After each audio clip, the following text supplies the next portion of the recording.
Good morning, everyone. My name is Courtney Williams-Goeloe. I use she and her pronouns, and I am the Senior Program Manager at the Alternative Mobile Services Association, AMSA for short. I want to thank you all for joining because today I want to walk you through what we've built, why it matters, and how you can be a part of it. This will be an overview of AMSA's national programs, and the goal is simple. By the time we're done, you'll have a clear picture of who we are, what we're doing across the country, and where you fit in. Let's start at who is AMSA? We are the National Association for Mobile Crisis and Alternative Response. We were founded by practitioners, advocates, and policy leaders who saw an urgent gap in this field. A gap that was growing fast, but there was no national infrastructure to support it. No shared standards, no unified voice, no space for people doing this work to connect and build power together. Our mission in AMSA is to identify, uplift, and sustain community-led crisis response as an effective alternative to police response and hospitalizations. Right now, we have over 75 plus member organizations nationwide, representing more than 35 states, districts, and territories. Our members include programs you've probably heard of: Chicago Care, Denver Star, Durham Heat, Atlanta PAD, Baltimore Crisis Response, and Exodus Recovery in LA, and many more doing incredible work in their communities. But here's the thing that makes AMSA different than any other membership organization. We are practitioner-led. Everything we build with the people doing this work, not for them, with them. And as you can see, we do have a tagline, but it's more than that. It's the reason why every single one of our programs exists, because we believe care, not punishment, should be the first response in a moment of crisis. So, what does AMSA actually do? Our work sits on 3 pillars, and each one was built in direct response to what practitioners told us they needed. The first is our state collectives. State collectives are statewide networks connecting mobile crisis leaders to strengthen their practice, align standards, and advance policy. Currently active in 3 states, with another 3 coming online later this year. The second is our Empowered Leadership Program, a 12-week coaching program specifically for individuals leading crisis response programs. The inaugural cohort just completed in the winter of 2025 with a 100% retention and 100% completion rate. The third is our Data Special Interest Group, the first of many to come. A national community of practice focused on building shared metrics, data sharing frameworks, and much more. These programs aren't separate silos. They are designed to reinforce each other. And while I'll come back to that at the end, let's get into each one of them, starting with our first pillar, the state collective. Every state has mobile crisis programs. That is no secret. But what's unfortunate is that most of them are operating in isolation. They don't know what's happening in the next county, let alone across the state. There is no shared playbook, rarely shared data, and no coordinated voice when it comes to policy and pushing this work forward. This is where the state collectives come in. The state collectives are an answer to that problem. What is a state collective? How does it work? What does it mean? The state collective is a structured, practitioner-led statewide network where programs join to get 4 main things. First, practice support. Shared protocols, workforce baselines, a cross-program problem-solving apparatus. You are not alone. You do not have to figure things out by yourself. Second, measurement tools. Funder credible, comparable metrics like response time, diversion rates, and equity tracking, all to ensure that programs are actually able to speak to legislators and funders. Third, policy readiness. We will work to identify and bring state champions forward. We will also work to help develop a ready-to-file bill components and identify budget reallocation paths. By the end of the collective, programs will be equipped with a concrete legislative ask going into the next legislative cycle. And fourth, a living landscape map, a dynamic picture of the mobile crisis ecosystem in their state, including teams, funder resources, training resources, workforce data, 988 and 911 linkages. The state collective program runs on a 6-session arc, designed to move participants from ecosystem mapping all the way to policy action. Session 1 starts with ecosystem mapping, asking the basic questions of what is mobile crisis really in your state? Who's doing the work and where? These may seem like basic questions, but foundationally very important to the starting place of the work. Session 2, power and partners.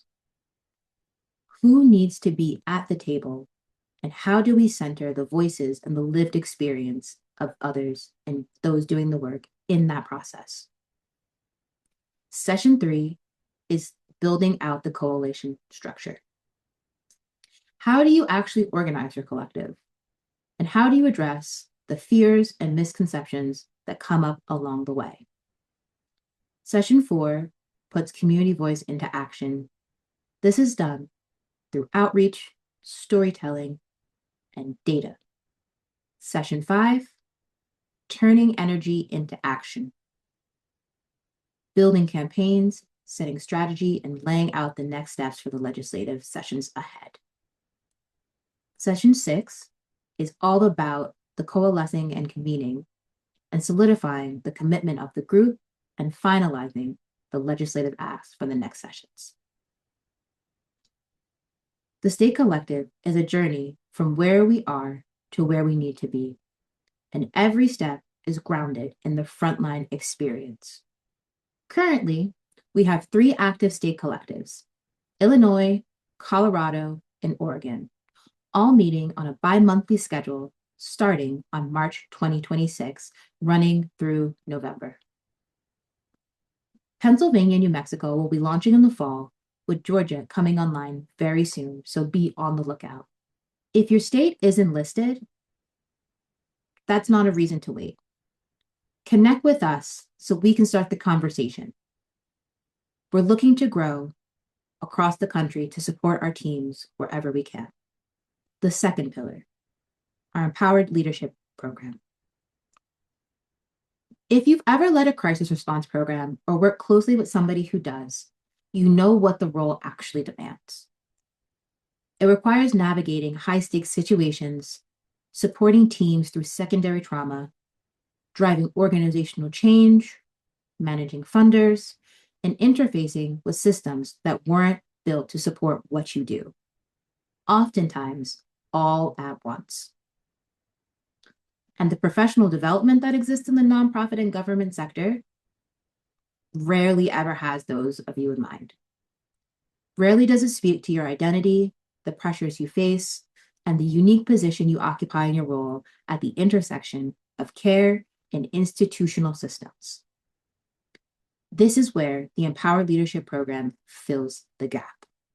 The coaching program is a 12-week identity-conscious coaching program designed specifically for individuals leading crisis response, prevention, and intervention programs. The curriculum, developed by Dr. Kimberly Everett, a leadership coach and educator with over 25 years of experience in higher education and nonprofits, brings an anti-oppressive, contemplative, and community-based approach to leadership development. The program itself is built around 4 core outcomes: building internal authority, identity affirmation, sustainable leadership, and reflective practice.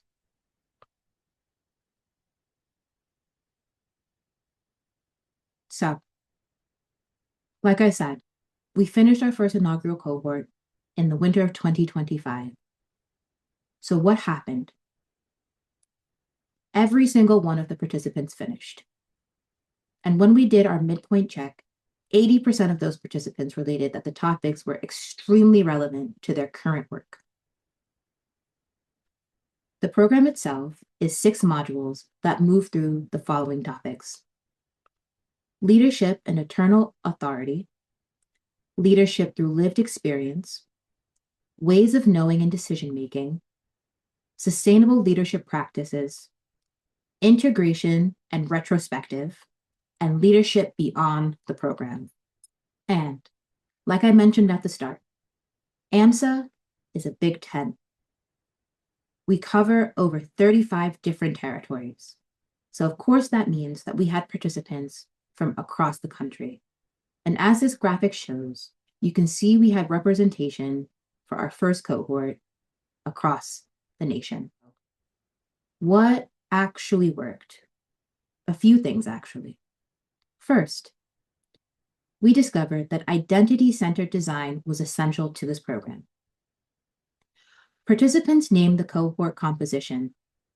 The fact that it was built for leaders who share specific identities and experiences as the real reason depth was possible.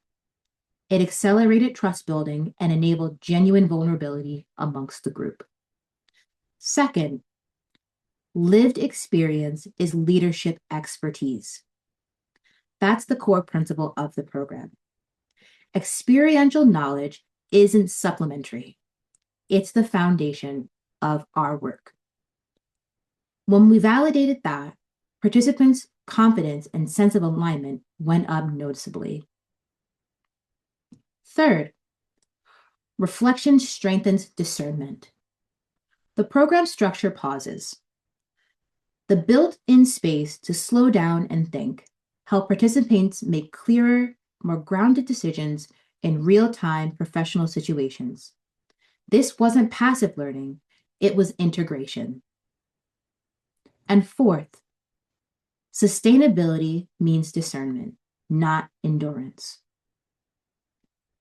Reframing what it means to sustain yourself in this work away from simply pushing through resonated very deeply with everyone in the room.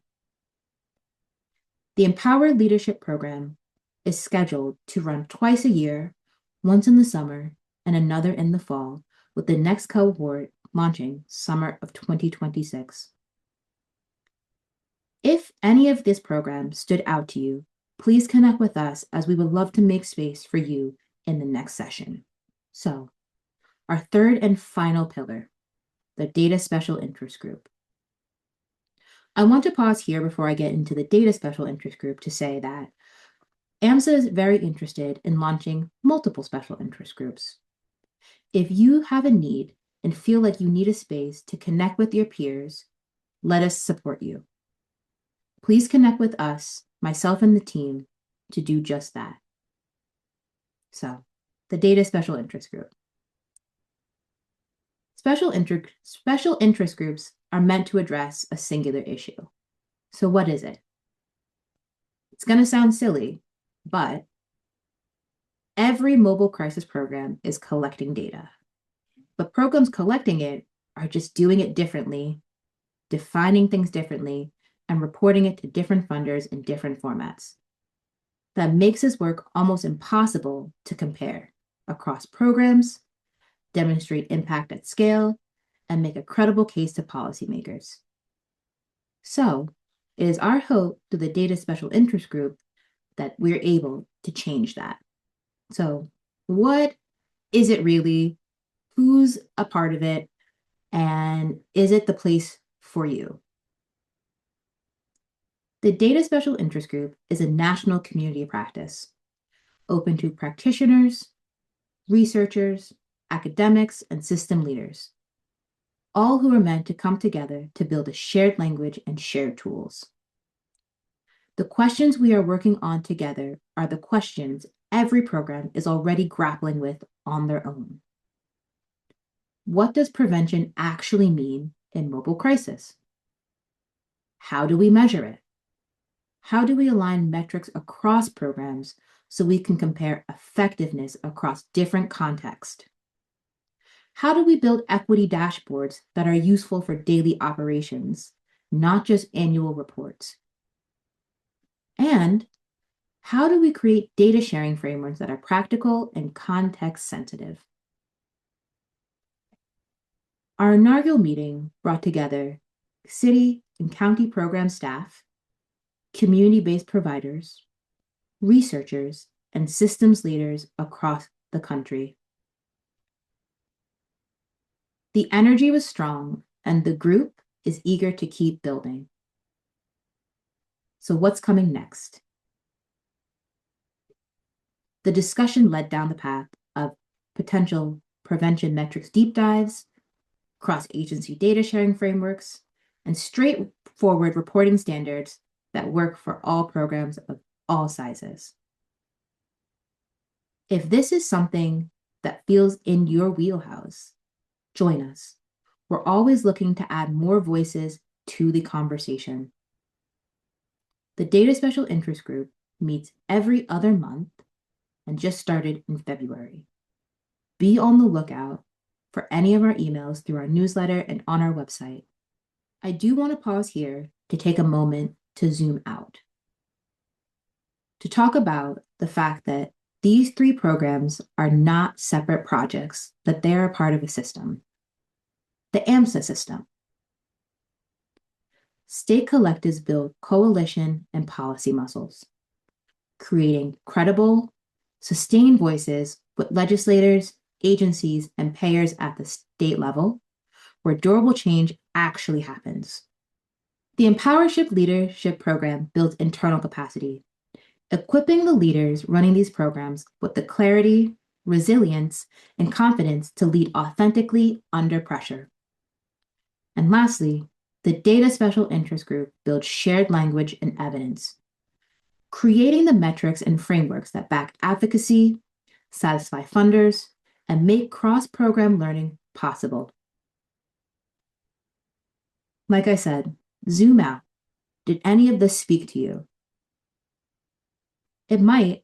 You might be a practitioner out there who would be interested in participating in the state collective to build your policy framework, who might also be interested in developing their leadership practice, and who wants to have a conversation around what good data looks like in the field.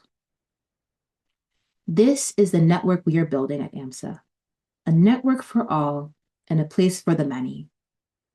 We've designed 6 state collectives. We've completed the inaugural Empowered Leadership Cohort. We've launched the Data SIG, and our membership network has grown to over 75 plus programs nationwide. So, what's next? Additional special interest groups on more topics, expanded state collectives in more states, new Empowership Leadership Program cohorts, and a deeper national policy engagement to build the field's legislative presence at the federal level and state level and municipal. The infrastructure for this field didn't exist 5 years ago.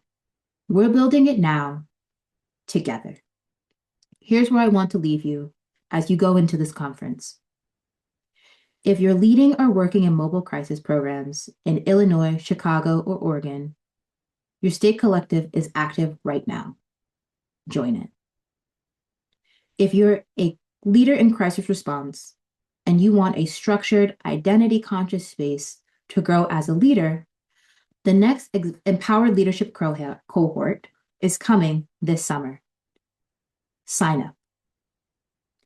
If you work with data as a researcher, a programmer, a program evaluator, or a systems leader, the Data SIG needs your voice. We meet as a national group, and your voice will help shape the field standards. And if your program isn't yet an AMSA member, we'd love to talk to you about that. The more programs in this network, the stronger our collective voice. You can reach out directly to me at Courtney@us.amsa.org for more information on any of our programs, as well as my colleagues who you'll meet throughout the various levels of our programming. I want to thank you all for joining in the conversation, for joining our conference, and hope to connect and see you all soon. Thank you.